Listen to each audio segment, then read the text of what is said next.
Thank you very much, Frank, for the introduction. And first, I'd like to thank Frank and Herman, who is not here now, for organizing this great event. And it's really a great pleasure and honor to be a part of it. Okay, I'm Takayuki from the University of Tokyo, and it doesn't work by clicking. Okay. Okay, thank you. Well, let me start from the introduction of myself. I'm a professor of the history and the philosophy of science program at the University of Tokyo. And my areas of specialization are philosophy of mind, broadly speaking, including philosophy of AI. And also I'm studying experimental philosophy and metaphilosophy.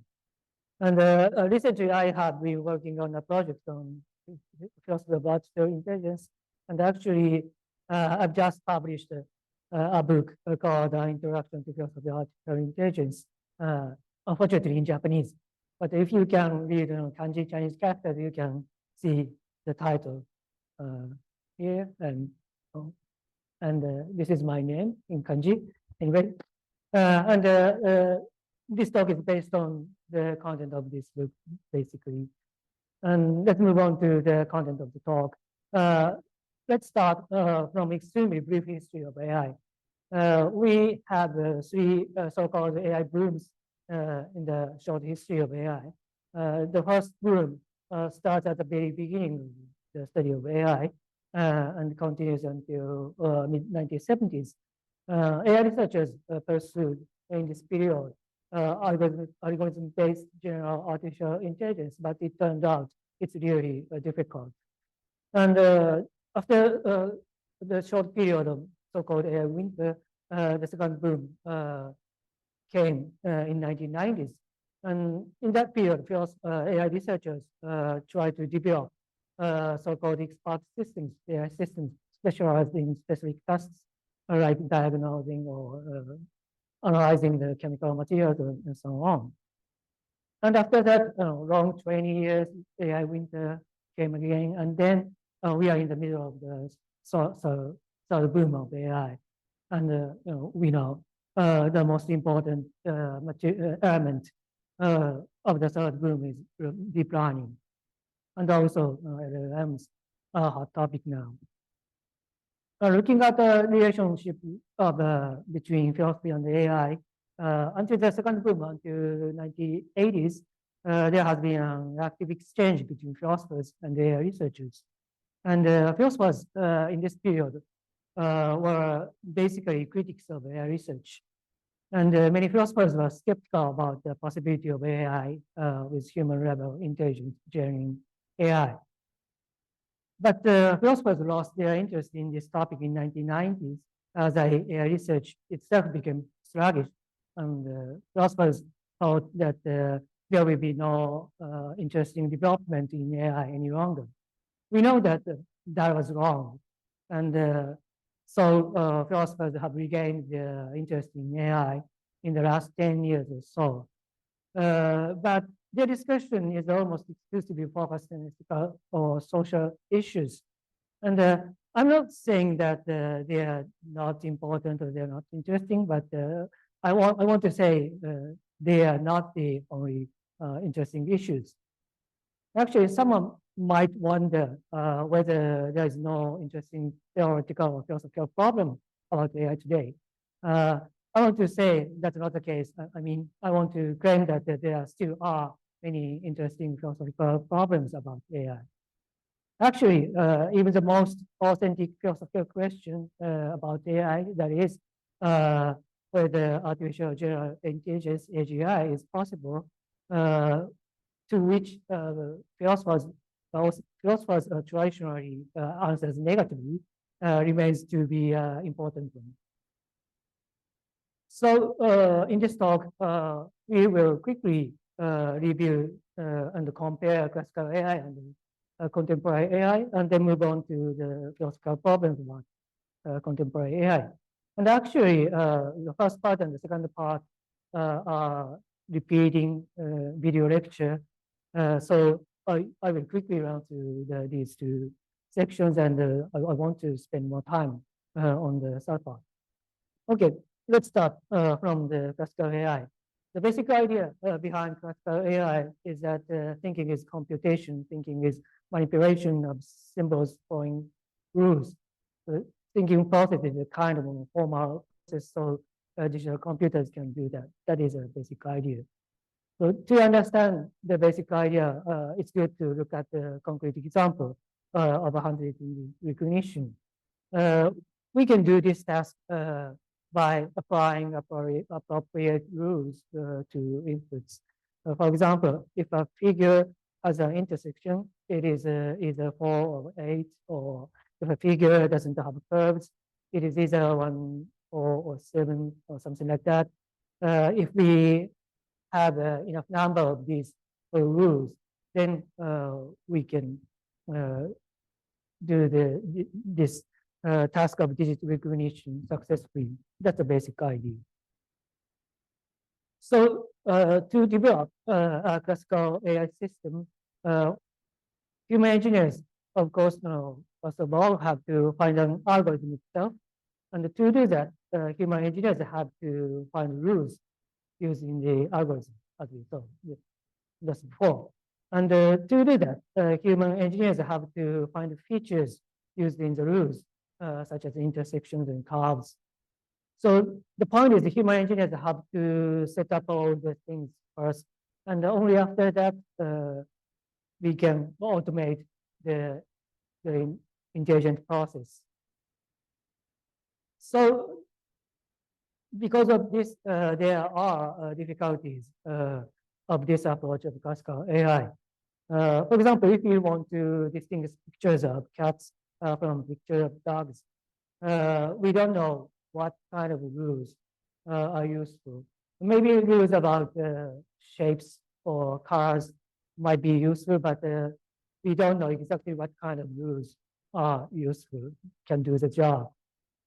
And also, if we want to find a good move in a game of chess, also we don't have the useful rules. What kind of rules can we use to find the best move in a game of chess? So in that case, we have to use so-called heuristics, approximate rules that work well in most of the cases. For example, in the game of chess, you can use heuristics such as capture the opponent queen if it's possible, and that's a good rule, good heuristics in most of the case, but it does not work always. So it's really hard to find really useful heuristics or rules to do this task. And AI researchers have faced this kind of difficulty again and again in many tasks in classical AI study. So Hubert Dreyfus, the most famous critic of AI research, he is a philosopher with background of phenomenology, summarized the history of classical AI research. Here's a quote. Instead of these trials, a novel pattern has emerged. Success with simple mechanical forms of information processing, great expectations, and then failure when confronted with more complicated forms of behavior. That's a basic pattern he claims. So, and that's a common recognition, common understanding of many of their researchers. So the fundamental problem of classical AI is that methods that are effective in simple cases are not effective in more complicated real-world cases. It is because, partly because in real-world cases, we can't identify, we don't know what the useful rules are, as we call. And also, even if we can identify the rules, classical AI systems often face the problem or the combinatorial explosion. Game of chess is a good example. One way to find the best move in the game of chess is to check all the branch of the possible branch of one game. But if you to check all the possible branch, you have to compute until the end of the universe and beyond. So it's theoretically possible, but it's impossible in reality.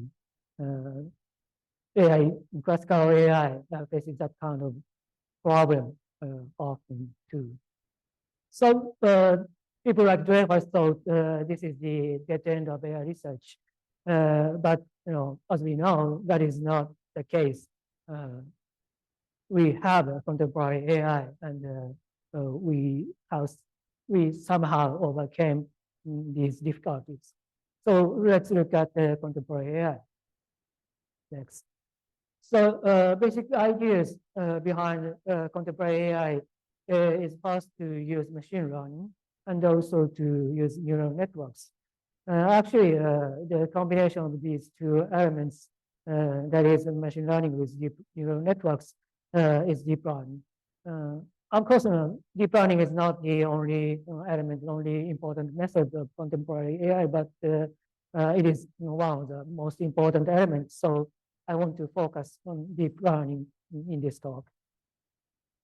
So deep neural network is a neural network like this with multiple input layers, and as I explained in a video lecture, in each layer, in each unit, there are two steps of computation: calculating weighted sum and application of activation function. And the computation is very simple, but doing this in a very massive scale, a neural network can be a very powerful tool. So when we look at the example of handwritten digit recognition, we can use neural network to this task. Basically, first convert handwritten figure into the values, vectors, set of values, and input these values in input layers, and then with training adjust the weight values, and then after that learning period, then the network can compute and put out the appropriate value as the output. In this case, actually, unit not depicted here below this one, the probability of the input being the digit 2 will be close to 1, and the other value will be close to 0. And also, network can deal with the inputs that that network did not learn. It's called generalization. Actually, there are advantages of classical AI, advantages in this kind of method of classical AI. First, human engineers do not have to identify useful features here, like intersections, because neural networks themselves learn to construct useful features inside. And also, human engineers do not have to identify rules because networks themselves learn to somehow embody rules. This might be an important, interesting point of discussion. We should say that neural networks do not use rules as classical systems do. Anyway, we do not have to teach rules to those networks. That is the difference. And thirdly, deep neural networks are highly complicated mathematical models, so they can represent complicated interaction between input values.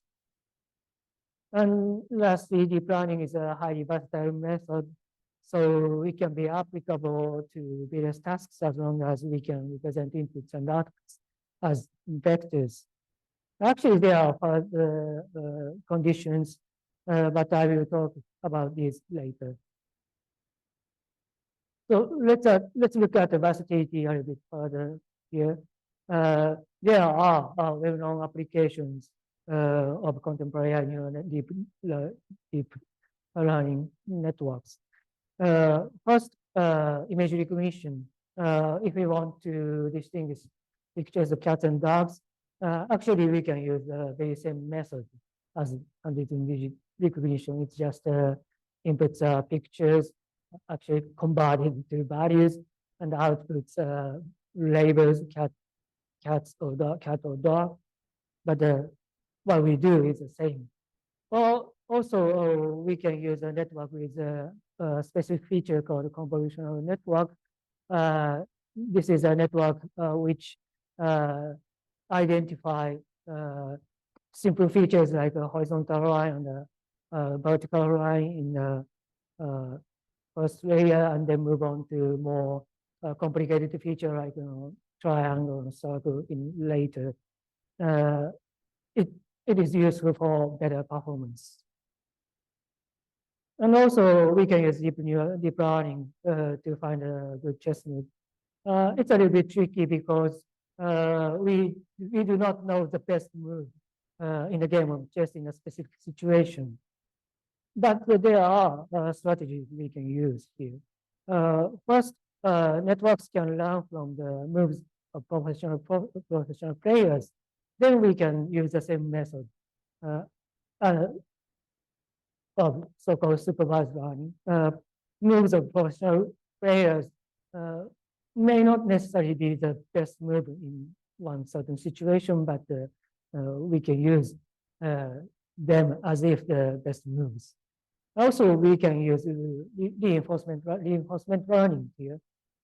This is a method to improve moves in this case with a feedback, in this case, win or loss from the repeated play.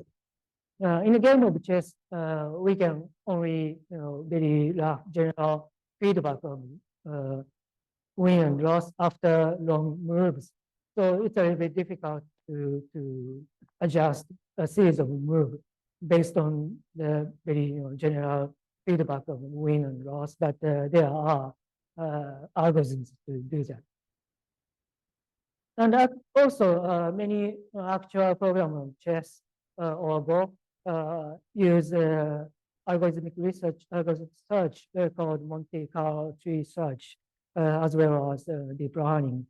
And actually, system like AlphaGo uses the combination of all these methodologies for the best performance. We can use deep learning for natural language processing too. In this case, we have to represent words with vectors. We have to do something about the input and the output. But there are good methods, so-called word embedding, to convert words to vectors. And also, we also have to use networks with specific structures. Traditionally, AI neural network researchers use the network called recurrent neural network with this kind of loop structure, in addition to feed forward, upstream to downstream transmission of information. This makes sense because linguistic data has a temporal structure, so we have to deal with the temporal structure of the data, and this loop structure works to do the job.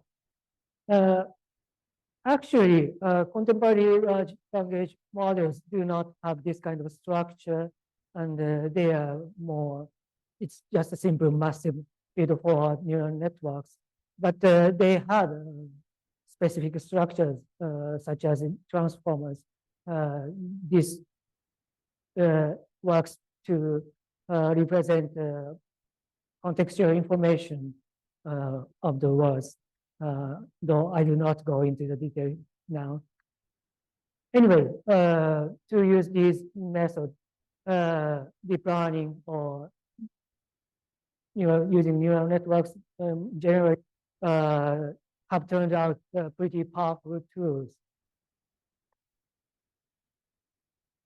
Then, but that's not the end of the story. I mean, there still are interesting philosophical problems or philosophical issues about this contemporary AI.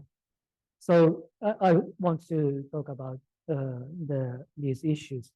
Actually, I will not go into the detail and give answers to these problems, but I just point out important issues concerning contemporary AI. So, and basically, I want to say promoting the theoretical studies about contemporary AI rather than working on a specific problem today. Anyway, we will quickly run through the five issues. I think they are pretty interesting. First problem is a problem about application. That is how versatile deep learning is. Here, I think I am repeating the point Andre made yesterday, yesterday's talk at a more general level. I mean, there are limitations for deep learning, at least today, at present. One limitation is that deep learning requires large training data, or if we use reinforcement learning, we still need a large number of trials, massive trial and errors.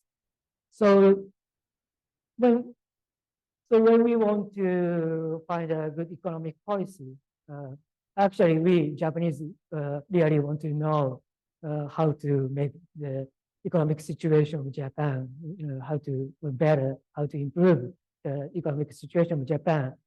But I think we cannot use deep learning for such tasks. It's because we do not have a large scale learning data for that as a economic situation and economic policy as input and the result as output. We don't have large scale historical data about the effectiveness of economic policies. So we can't use deep learning for this kind of task. Also, deep learning is especially effective in clearly demarcated domains. When I say a domain is clearly demarcated, I mean first that in that domain we can see clearly what will or what will not happen in the domain. That's the case with the game of chess. What happens in the game of chess is just the movement of the pieces, and nothing else will happen. And also in the clearly demarcated domain, we can define clearly what is a good output and what is a bad output. In a image recognition is one good example. We can clearly define the correct answer. It is a cat. Cat is the wrong answer.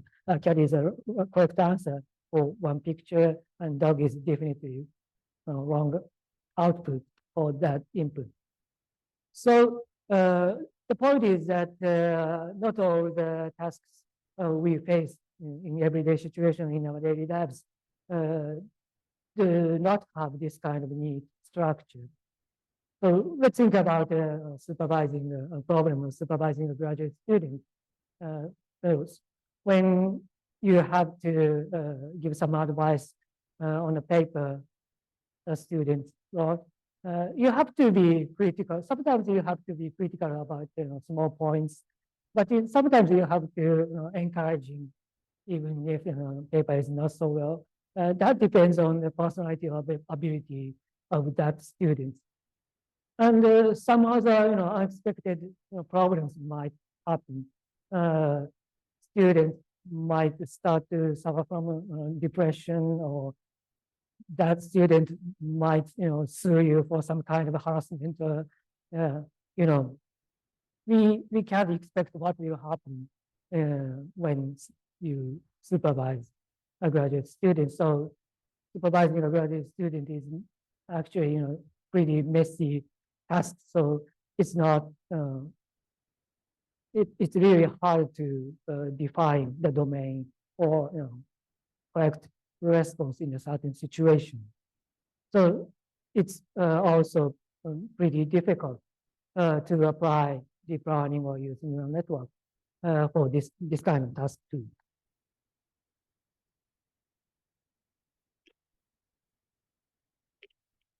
Okay, let's move on to the second problem.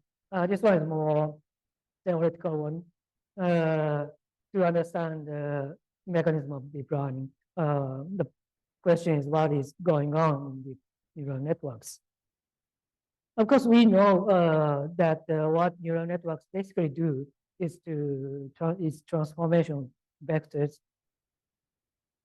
The problem here is that it is hard to explain more in detail what a specific network does in a specific task. This is difficult, partly because sometimes it is hard to identify what features network uses in a certain task.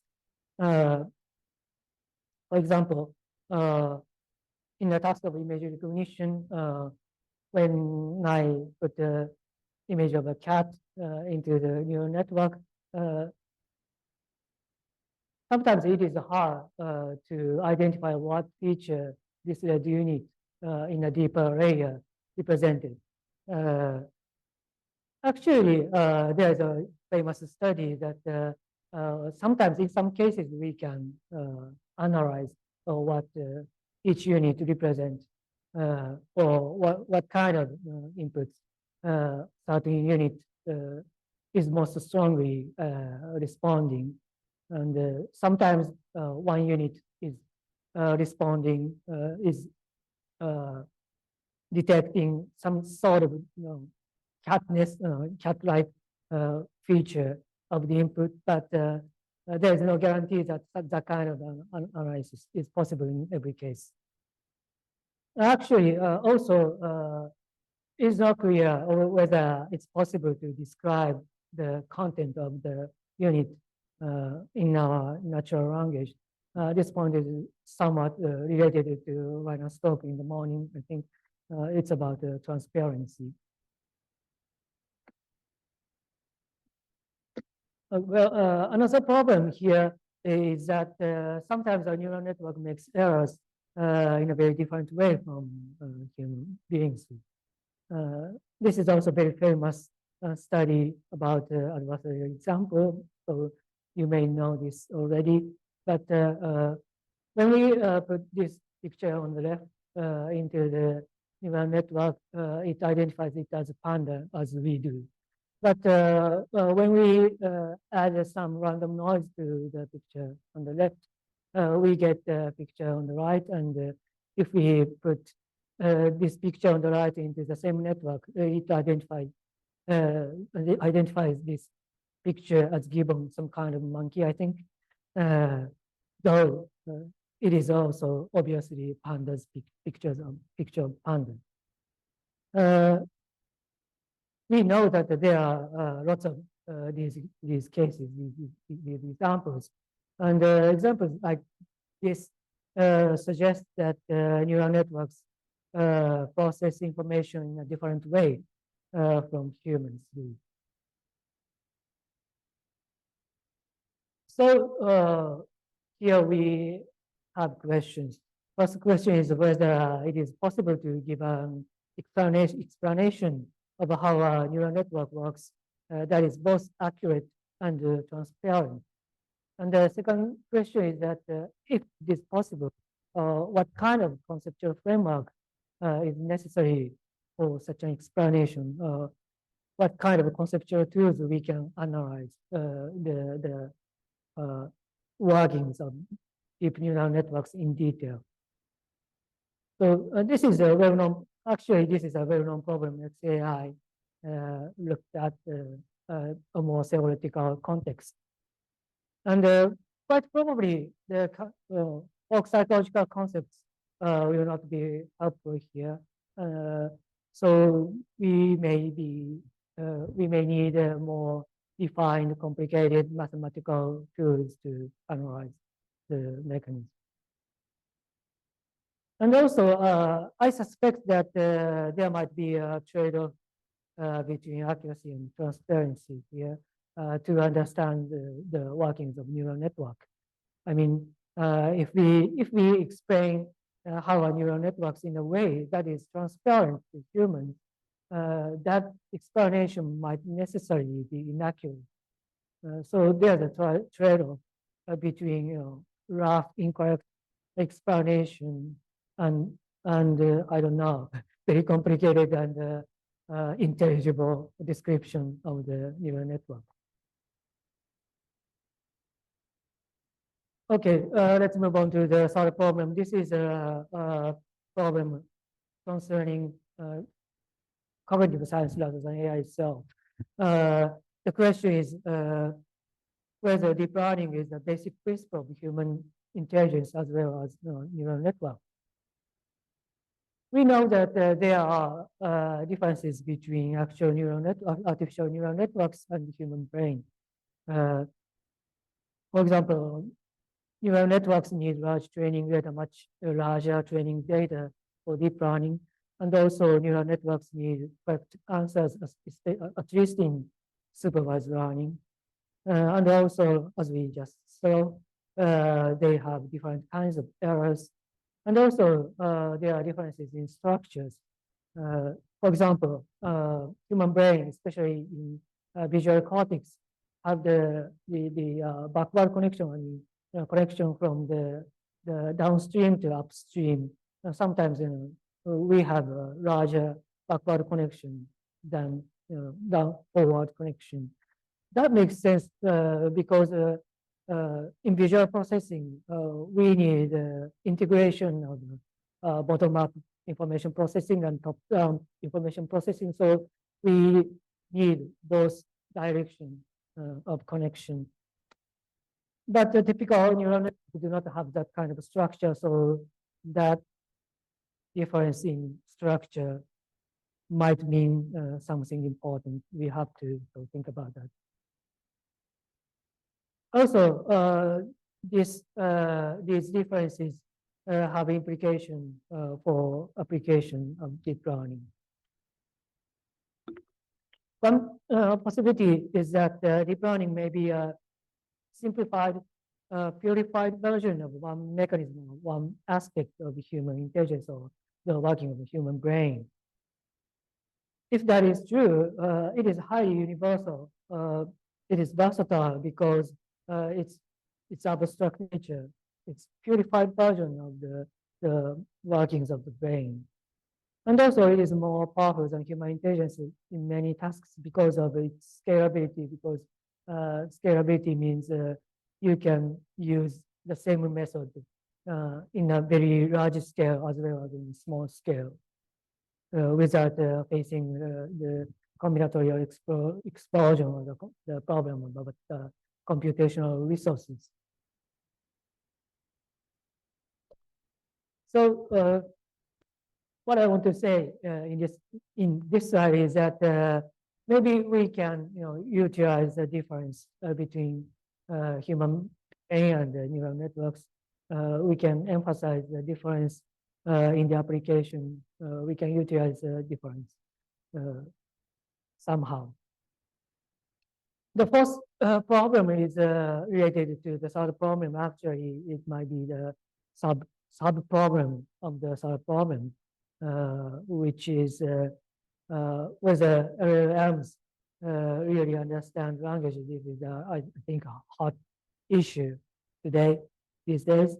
But also, there are differences in the case of natural language processing. For example, LLMs solely rely on conditional probabilities of appearance of words. I have to skip the detail in here, but there are differences in the basic mechanism. And also LLMs lack so-called symbol grounding. LLMs do not have a direct causal connection between real world. LLMs do not have experience of touching apples or eating apples, but despite of that fact, LLMs can talk a lot about apples. That's very impressive. impressive. Actually, first of all, LLMs are parasitic on human language use. I mean, if there are no human beings using languages, there will be no data to run. There are no data for LLMs to run. So there is a symmetrical relationship between LLM and the human beings. So if we think, if we consider these differences, it might be the case that LLMs and the human beings produce similar outputs with different mechanisms. And if that is the case, it is important to identify when and how they behave differently. That is important both in theoretical and also practical context. And this issue of the difference between LLMs and human beings has one more interesting implication about embodiment, need for embodiment. Hubert Dreyfus wrote this sentence. Here's another quote. Looking back over the past 10 years, actually this was wrote in 1979, I think. Looking back over the past 10 years of AI research, we might say that the basic point which has emerged is that this intelligence must be situated. It cannot be separated from the rest of human life. So Dreyfus emphasized the importance of embodiment or situatedness. Intelligence must have body and also must live in the real world. But the existence and the success of LLM might suggest that this might not be the case. I mean, despite what Dreyfus says, embodiment might not be necessary for some tasks. Or if you look at ChatGPT, embodiment might not be necessary for the most of the tasks we're interested in. If that is the case, then it is also important to understand or identify and understand where and why embodiment is necessary for some intelligent tasks. That's the first problem. And the last problem is the authentic one about AGI. I mean, that is whether artificial general intelligence AGI is possible. Simon last night at our dinner said that we will have AGI in 5 to 7 years, and the possibility is 50% or 70%. But I'm sorry about Simon, but I'm a little bit skeptical about that. So I want to show a little bit pessimistic possibility. So it is true that the existence of human beings shows that physical systems can have general intelligence, though it's imperfect. But so our intelligence is some sort of existence proof of the general intelligence. But that's not the whole story, what I want to say. To see the point, it's helpful to look at a short essay written by Richard Sutton. He's a famous AI researcher on reinforcement learning. And he wrote this essay, this short essay, actually a little bit longer, 2 or 3 pages long. We can, on his website, so we can check that on the internet. And in this short essay, Sutton says that first, machine learning is a very effective method. And he also says that attempts by human engineers to design intelligent systems have repeatedly failed. So he concluded that we should stop this attempt and let computers learn by themselves. So we should rely on machine learning more completely, more free. In a sense, this sounds like defeat of human AI researchers, because it seems that he says that there's not much we can human engineers do to create intelligent systems. They just can prepare the setup and let the computer run and watch. So if what he said is true, and if we follow his advice, one promising way to create an AGI would be large-scale deep reinforcement learning or large-scale machine learning in general. But this is actually this is not so, I don't know, attractive possibility because partly because this is basically to repeat the history of biological evolution.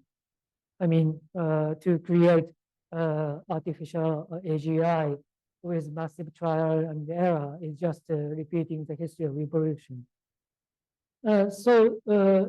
Secondly, it's not so attractive. Secondly, because this strategy may require too much time in reality, millions of years to execute this program.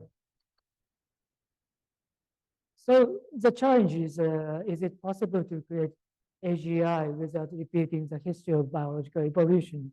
That is without the process of massive trial and error. This method, creating AGI through massive trial and error, is theoretically viable, possibly promising method to achieve AGI, but in reality, it's not so promising way. The problem is that it seems we do not have other alternatives right now.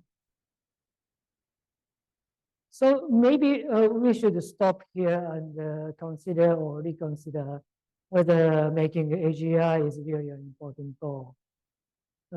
It's because there may be a trade-off between generality of intelligence and performance in a specific task.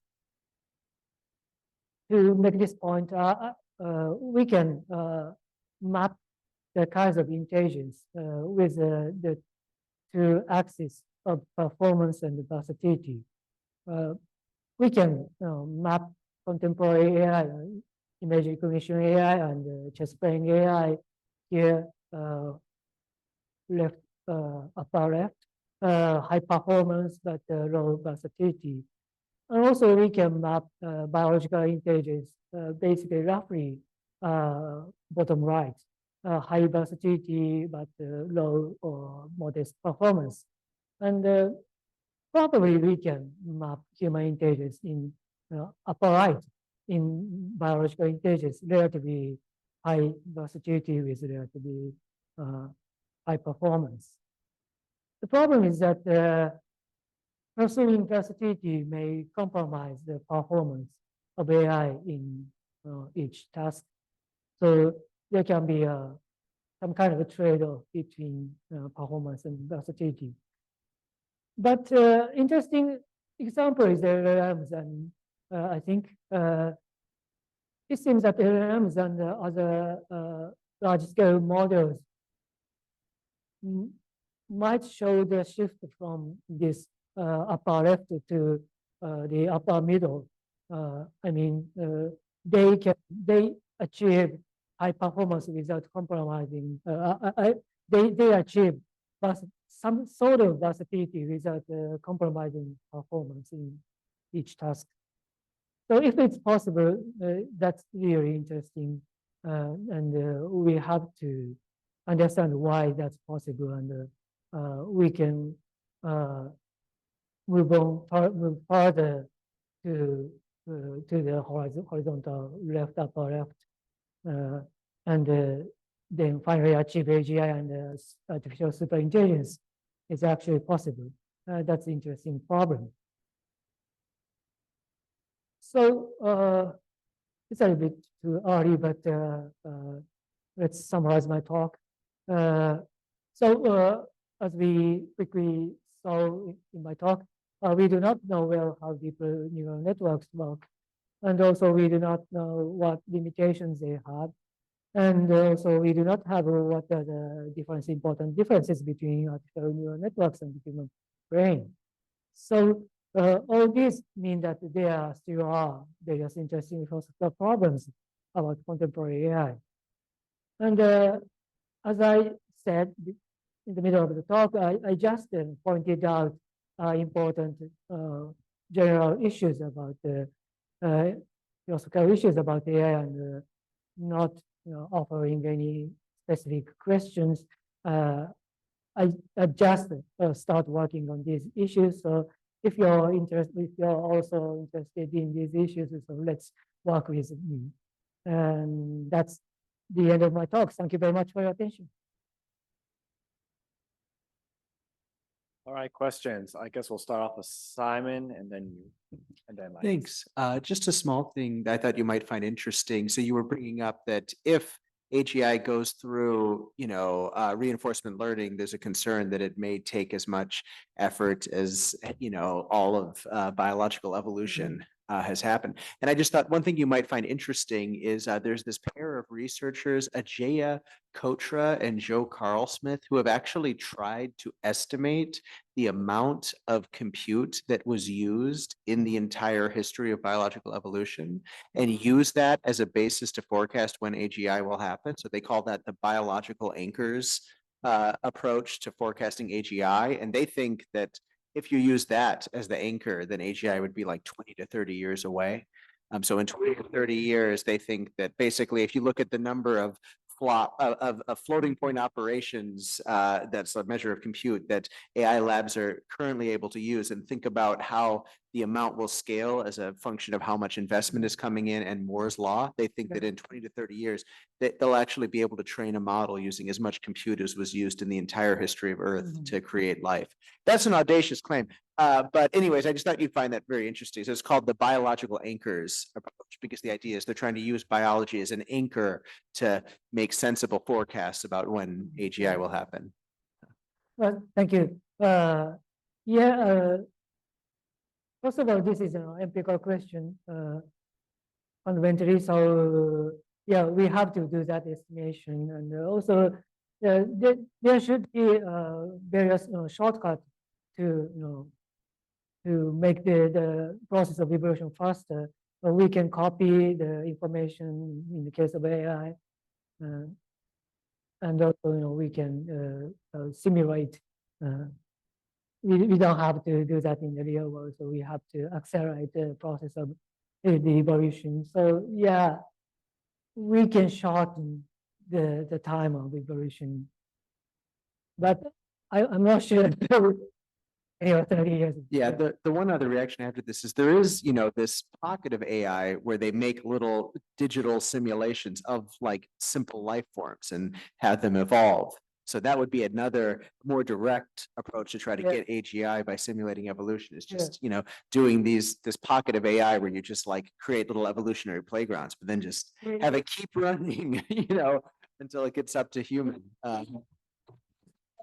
One problem is that if our final goal is to create AGI that can work in this real world, we have to simulate the real world in that simulation process, and there's much more complicated than artificial life simulation. So that requires a huge amount of computation. So yeah, we have to think seriously about that. But anyway, yeah. Thank you very much.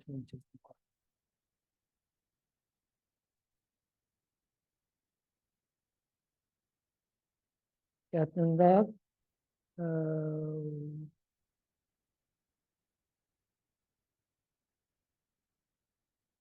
This one?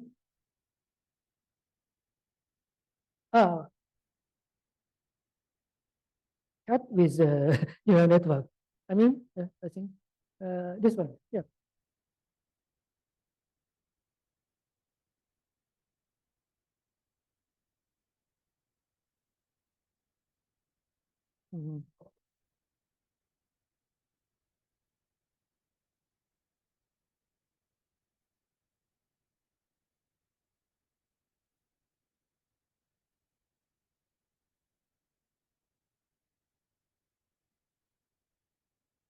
Mhm.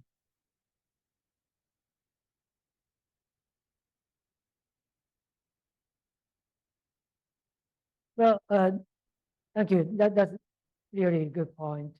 And I partly agree with you. And sometimes it's not so important to scrutinize and clarify the mechanism of the deep neural network. Uh, and yeah, one more about this problem is that this issue is that we are not so serious about the scrutinizing the mechanism of human brain, and we do not want to understand.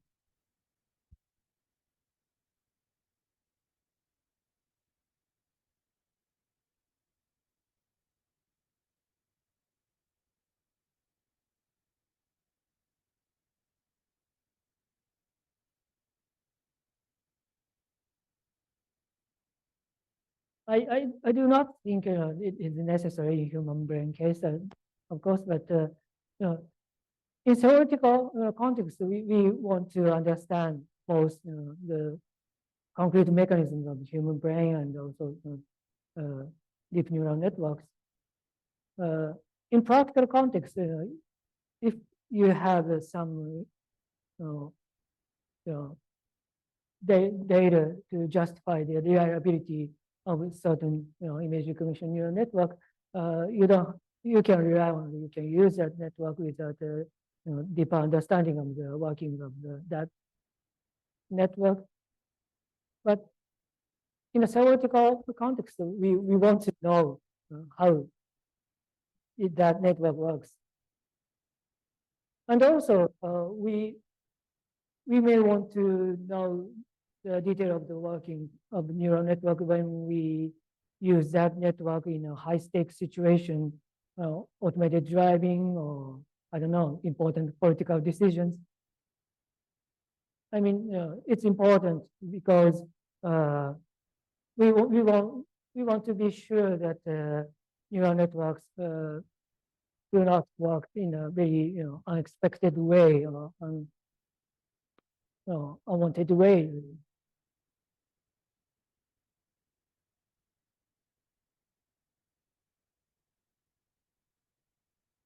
Mhm.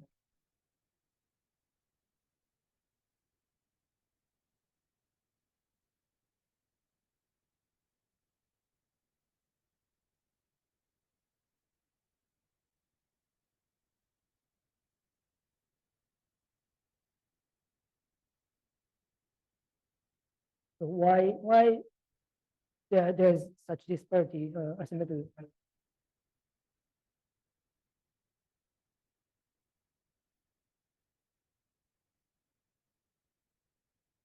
Yeah, my personal view is we should be more serious about human beings, human brain. We should be serious about how we decide. Probably how we decide is quite the workings of human brain is totally different from folk psychological understanding of the mechanism of human brain, and so we at least folk psychological level we have very incorrect picture about the mechanism of human brain, and many social systems are based on that incorrect, scientifically incorrect understanding of the human mind. Probably, criminal justice system may be based on that kind of a scientifically inaccurate picture of the human mind.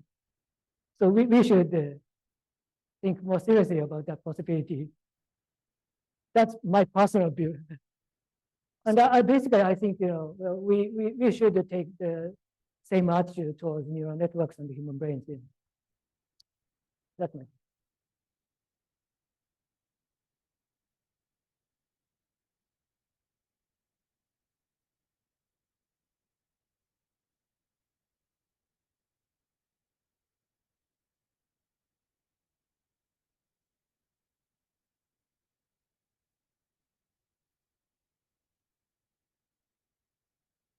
Mm.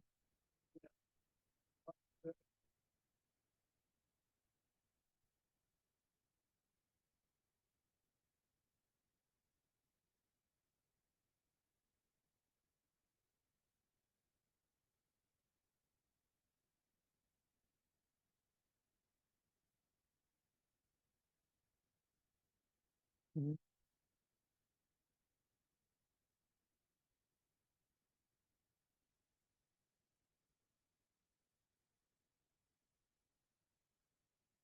Matt has a finger on, oh, you want to answer? Okay.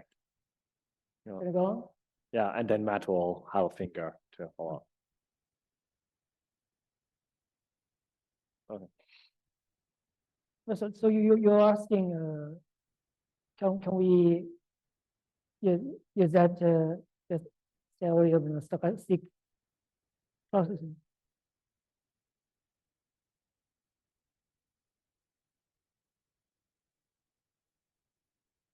Yeah, in human brain's case. Yeah. Mhm. Yeah, I'm sympathetic with that possibility. I mean, we should take more serious look at that possibility, and that's totally different from, say, linguistic theory or Chomsky or something like that. It's totally different, but yeah, we should consider the possibility that the mechanism of the human brain natural language processing is basically the same as it's based on probabilistic calculation. That might be a possibility. Matt, you had a finger? Oh, it's a hand. Okay, you go back to the end of the queue. Okay. Next then, Linus. So I just want to hear you say more about the point that you mentioned about embodiment. Mhm. So there was this long tradition that argues that symbols need grounding. So embodiment was necessary for language processing. And then we got this success from large language model, right? So I just want to hear a bit more about why you think, why large language model kind of to the extent it's successful, it could succeed without, or at least it looks like it was not grounding symbol in any way. Yeah. Oh, thank you. It's basically very quickly. It's basically LLM is a parasitic on human language or human linguistic data. So LLMs, something like ChatGPT is really effective. It's really reliable where human language data is large. It's about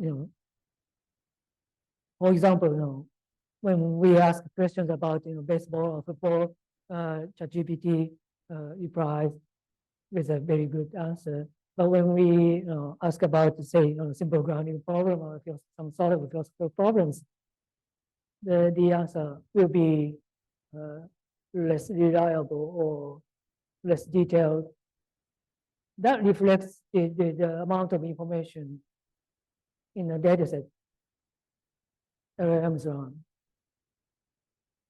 So it's basically parasitic, and if there is large scale data, there's very reliable information about the probabilistic relation of the words. So if LLM can represent that correctly, then that network can produce the very nice good sentences, accurate sentences. But where we don't have a large scale linguistic data, for example, on specific philosophical issues, there's not enough amount of the probabilistic relation on the words. That's because that is a basic reason of the difference. Andre? Thanks. So this is just a data point about the first problem. My sense these days is that like it's increasingly common to use synthetic data to get around the kind of bottleneck here. So for example, there's this alpha geometry tool that was released just a few months back for doing like Olympiad level geometry problems, and it turned out to be very good. And one of the things they did was develop a sort of companion system that basically came up with arbitrarily complex geometry problems for it to solve. And even like AlphaFold, one of the things they did in its training was sort of take its good outputs and feed them back into AlphaFold to help train it. So yeah, I guess I'm just wondering, like, is that, you have sort of thoughts about whether that's enough to help address this problem? Maybe it runs a little bit deeper, or yeah. Well, so you're saying that the examples of the successful networks without the large scale training set. Yeah, I take it the thought, like, sort of, you know, the reaction when you don't have enough data is make some, Mhm. and that's how we can get around this. Mhm. Well, I'm not sure what to say about that, but yeah, maybe neural networks run some kind of laws or principles or regularities in a more, I don't know, more effective way. Actually, there are studies to find that kind of regularity represented in deep neural networks. So that might be one possibility, but I'm not sure about that. Thank you.